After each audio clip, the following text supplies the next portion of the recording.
नमस्कार मंडळी. 5 मिनिटात विज्ञानमध्ये तुमचं सगळ्यांचं पुन्हा एकदा स्वागत आहे. आपल्याला डास अजिबात आवडत नाहीत हो ना. ते सतत कानाजवळ गुणगुण करतात, चावतात आणि मग ती खाज. अरे बापरे, खूपच त्रासदायक. पण एक गोष्ट माहितीये का? हा छोटासा जीव माणसांसाठी पृथ्वीवरचा सगळ्यात प्राणघातक प्राणी आहे. हो, हे अगदी खरं आहे.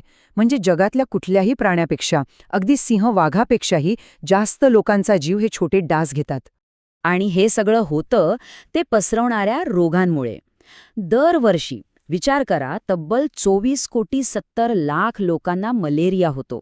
आणि ऐका, हा आकडा फक्त आणि फक्त मलेरियाचा आहे. यात अजून डेंग्यू आणि झिकासारखे आजार मोजलेलेच नाहीत.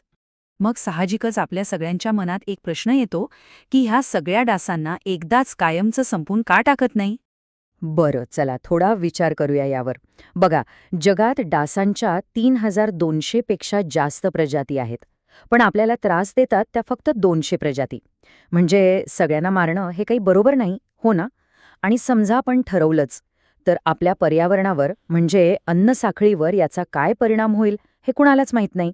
आणि सगळ्यात महत्त्वाचं, हे करणं जवळपास अशक्य आहे. मग जर डासांना मारणं हा उपाय नाहीये, तर मग उत्तर तरी काय आहे? आता जे उत्तर आहे ते ऐकून कदाचित धक्का बसेल. शास्त्रज्ञ काय करतायत माहितीये? ते ब्राझीलमध्ये तब्बल 5 अब्ज म्हणजे 500 कोटी डास सोडणार आहेत. हो, अगदी बरोबर ऐकलंय. अजून जास्त डास. वाटतंय ना की कुठल्या तरी सायफाय फिल्म्सची स्टोरी सुरू झालीये? पण थांबा, इथेच तर खरा विज्ञानाचा चमत्कार आहे. तर या कथेचा खरा हिरो आहे वॉल्बॅकिया नावाचा एक बॅक्टेरिया म्हणजे जीवाणू. आता हा एक नैसर्गिक जीवाणू आहे जो काय करतो तर डासांच्या शरीरात व्हायरसची वाढच होऊ देत नाही. अगदी सोप्या भाषेत सांगायचं तर ज्या डासांमध्ये हा वॉल्बॅकिया असतो ना, ते डास डेंग्यू, झिका किंवा चिकनगुन्यासारखे आजार पसरवूच शकत नाहीत. भारी आहे ना? आता खरी गंमत तर पुढे आहे की हा जीवाणू पसरतो कसा. हे खूपच इंटरेस्टिंग आहे बघा. समजा वोल्बाकिया असलेला नर डास आणि एक नॉर्मल मादी डास एकत्र आले तर त्यांची अंडीच तयार होत नाहीत. पण इथेच तर ट्विस्ट आहे. जर वोल्बॅकिया असलेली मादी आणि एक नॉर्मल नर एकत्र आले तर तिची सगळी पिल्लं ही वोल्बॅकिया घेऊनच जन्माला येतात. आणि जर दोघेही संक्रमित असतील तरीही सगळी पिल्लं संक्रमितच. याचा अर्थ काय?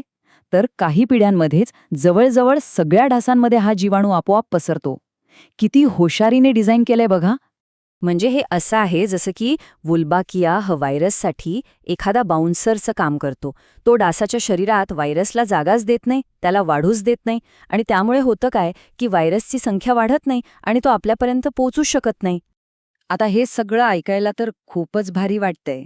थेअरी म्हणून एकदम परफेक्ट.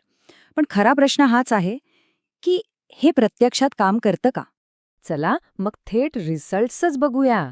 इंडोनेशियामध्ये खूप मोठा अभ्यास झाला आणि तिथे या पद्धतीमुळे डेंग्यूच्या केसेसमध्ये तब्बल 77.1% घट झाली.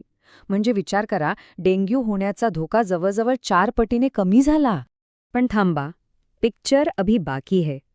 कारण कोलंबियामध्ये जे झालं ते तर यापेक्षाही अविश्वसनीय आहे. कोलंबियाच्या अबुरा व्हॅलीमध्ये जिथे 2015 पासून हे डास सोडले जात होते, तिथे डेंग्यूच्या केसेसमध्ये तब्बल 95 ते 97% घट झाली. 97% ही त्या भागातल्या गेल्या 20 वर्षांमधली सगळ्यात कमी रुग्णसंख्या होती. आणि ही गोष्ट अजून स्पेशल का आहे माहीत आहे? कारण त्याच वेळेला बाकीच्या अमेरिकन देशांमध्ये 1980 नंतरचा डेंग्यूचा दुसरा सगळ्यात मोठा उद्रेक झाला होता. म्हणजे विचार करा, जिथे सगळीकडे केसेस वाढत होत्या तिथे या एका भागात त्या रेकॉर्ड ब्रेक कमी झाल्या होत्या. कमालच आहे. ओके, हे सगळं तर ठीक आहे, पण एक महत्वाचा प्रश्न उरतोच की हा वोल्बाकिया जीवाणू आपल्यासाठी म्हणजे माणसांसाठी आणि पर्यावरणासाठी सेफ आहे का? तर याचं उत्तर आहे हो. अजिबात घाबरण्याचं कारण नाही. कारण हा वुल्बॅकिया निसर्गात खूपच कॉमन आहे. म्हणजे जगातल्या जवळजवळ 50% किड्यांमध्ये तो आधीपासूनच असतो. अगदी खरं सांगायचं तर आपल्या घरात जे साधे डास फिरत असतात ना, त्यांच्यातही हा वोल्बॅकिया असतो आणि ते आपल्याला चावतही असतात. पण आजपर्यंत या वोल्बॅकियामुळे माणसांना कोणताही आजार झाल्याचं एकही उदाहरण नाही. आणि आता तर जागतिक आरोग्य संघटना म्हणजे WHO सुद्धा या टेक्नॉलॉजीला तपासत आहे. मग आता पुढे काय? या अद्भुत तंत्रज्ञानाचं भविष्य कसं असणार आहे?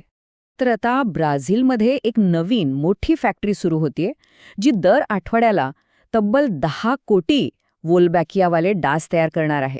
विचार करा, दर आठवड्याला 10 कोटी, आणि तिथून हे डास वेगवेगळ्या शहरांमध्ये सोडले जाणार आहेत. ही गोष्ट आपल्याला एक खूप महत्वाची गोष्ट शिकवते की कधीकधी सगळ्यात अनपेक्षित उत्तरच जगाला बदलू शकतात. आपण डासांना मारण्याऐवजी त्यांनाच आपलं शस्त्र बनवून, एक प्रकारे आपले मित्र बनवून रोगांवर मात करत आहोत. आणि हे आपल्याला विचार करायला लावतं की असे अजून कोणते कीटक किंवा पेस्ट असतील ज्यांना आपण नष्ट करण्याऐवजी अशाच प्रकारे रिप्रोग्रॅम करू शकतो. तर आजची ही माहिती आवडली असेल तर पटकन लाईक बटन दाबा, हे सगळ्यांसोबत शेअर करा आणि अशाच इंटरेस्टिंग गोष्टींसाठी सबस्क्राईब करायला विसरू नका. आणि हो, तुमचे विचार काय आहेत यावर खाली कमेंटमध्ये नक्की सांगा.